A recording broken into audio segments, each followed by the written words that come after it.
Bienvenue sur Comme3Com, le podcast de wowcomcebo.fr. Aujourd'hui, on aborde une question, je pense, centrale pour beaucoup. Comment on sait si notre communication numérique, elle marche vraiment? Oui, c'est la grande question, hein.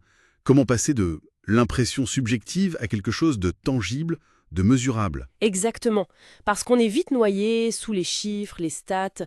Comment on fait pour mesurer l'impact réel de ce qu'on met en ligne sans y passer des heures ou se décourager? Justement, l'idée c'est de trouver des repères clairs, simples, pour évaluer nos actions, efficacement, quoi. Pas besoin de tout traquer. D'accord. Et par où on commence alors? J'imagine qu'il faut une base solide. Tout à fait. Ça commence vraiment par des objectifs bien définis. C'est crucial. Plutôt que de viser vaguement plus de visites, il vaut mieux se fixer un but précis. Genre un exemple concret? Par exemple, augmenter le trafic qui vient des moteurs de recherche de 25% en 6 mois. Quelque chose de smart, comme on dit. Spécifique, mesurable, atteignable, réaliste et temporellement défini. Ça rend l'évaluation beaucoup plus facile après. Ah oui, d'accord. Ça donne un cap clair. Et une fois qu'on a cet objectif, où est-ce qu'on regarde? Pour un site web, par exemple, quels sont les bons indicateurs? Alors, sur un site web, le comportement des visiteurs est super révélateur. Combien de temps ils restent? Quelle page ils regardent le plus? Est-ce qu'ils font ce qu'on attend d'eux? Genre remplir un formulaire, cliquer sur un lien précis. C'est ça, les conversions en quelque sorte. Exactement. Ces actions-là, ce sont des indices vraiment précieux pour savoir si le message passe, si le site est efficace. Mais attention, faut nuancer. Ah, c'est-à-dire? D'accord. Par exemple, un temps de visite court, c'est pas forcément négatif. Si quelqu'un trouve l'info qu'il cherche très vite, c'est peut-être un signe d'efficacité, justement. Il faut regarder le contexte. D'accord, je vois. C'est une nuance importante. Et pour les réseaux sociaux, c'est souvent là qu'on se perd un peu dans les métriques. Qu'est-ce qui compte vraiment? Au-delà des j'aime. Ah, les réseaux sociaux. Oui, là c'est vraiment l'engagement qui prime. Et pas n'importe lequel. L'engagement qualitatif. Qualitatif. C'est-à-dire les commentaires, les partages? Oui, voilà, les commentaires pertinents, les partages où les gens ajoutent leur propre avis, les discussions qui démarrent. Ça a beaucoup plus de valeur que des centaines de j'aime un peu passifs. Donc mieux vaut quelques commentaires constructifs qu'une pluie de réactions superficielles. Exactement. Parfois, on peut même voir l'engagement global baisser un peu, mais si derrière, les quelques interactions qu'on a sont très qualifiées et mènent à des actions concrètes, c'est positif. Intéressant. Donc il suffit pas de collecter des chiffres, il faut vraiment les interpréter. Tu peux donner un exemple? Avec une newsletter peut-être. Oui, très bon exemple. Disons un taux d'ouverture de 25%. Ça peut paraître moyen, comme ça, brut. Mais, Mais si derrière, le taux de clics sur les liens dans la newsletter est bon, et que ces clics mènent à des achats ou des inscriptions ou autre chose d'important pour nous, alors en fait, ce 25% est peut-être excellent. Ça veut dire qu'on touche la bonne cible, celle qui est vraiment intéressée. d'accord, il faut regarder toute la chaîne.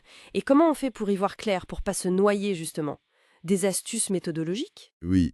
Alors, pour structurer un peu tout ça, un tableau de bord simple, c'est une bonne idée. Avec juste les quelques indicateurs clés, ceux qui sont vraiment importants pour nos objectifs. Pas besoin de tout suivre à la loupe. Non, surtout pas. Ensuite, comparer. D'un mois à l'autre, ou même d'une année sur l'autre.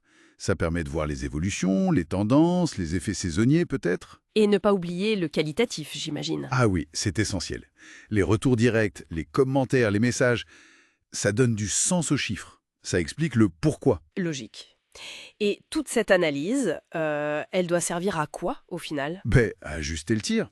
C'est ça le but. Si on voit que par exemple l'engagement baisse sur un réseau comme LinkedIn, Oui. on va pas juste le constater.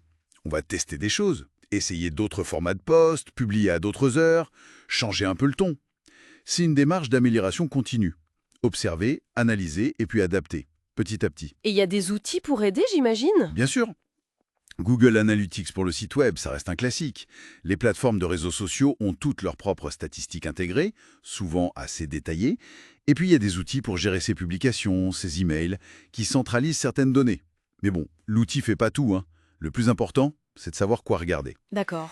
Et il y a un point qui me semble important aussi, c'est de ne pas oublier qu'il y a des vraies personnes derrière tous ces chiffres. Absolument fondamental. C'est facile de se laisser emporter par l'optimisation, les taux, les pourcentages. Mais chaque clic, chaque vue, c'est une personne réelle qui a choisi de nous accorder un peu de son attention. Garder cette dimension humaine au cœur de la réflexion, c'est peut-être le plus important. Trouver le bon équilibre entre l'analyse des données et la compréhension de son public, de ses attentes. C'est exactement ça. La mesure, c'est un outil au service d'une relation, pas une fin en soi. Donc, pour résumer, on part d'objectifs clairs, on choisit quelques indicateurs pertinents, on analyse en croisant chiffres et retours qualitatifs, on adapte sa stratégie et on garde toujours l'humain en tête. Voilà, c'est une bonne synthèse. De la rigueur, oui, mais sans tomber dans l'obsession du chiffre. Se concentrer sur ce qui compte vraiment pour atteindre ses propres buts. Et peut-être une petite astuce pratique pour finir, pourquoi pas se bloquer un petit moment chaque mois, juste pour ça, pour regarder ses résultats tranquillement, prendre du recul. Ah oui, très bonne idée. Une petite routine simple pour garder le cap, sans que ça devienne une montagne. Ça aide à rester souple et réactif. Voilà une piste concrète. Merci pour cet éclairage. Avec plaisir. Rendez-vous au prochain épisode.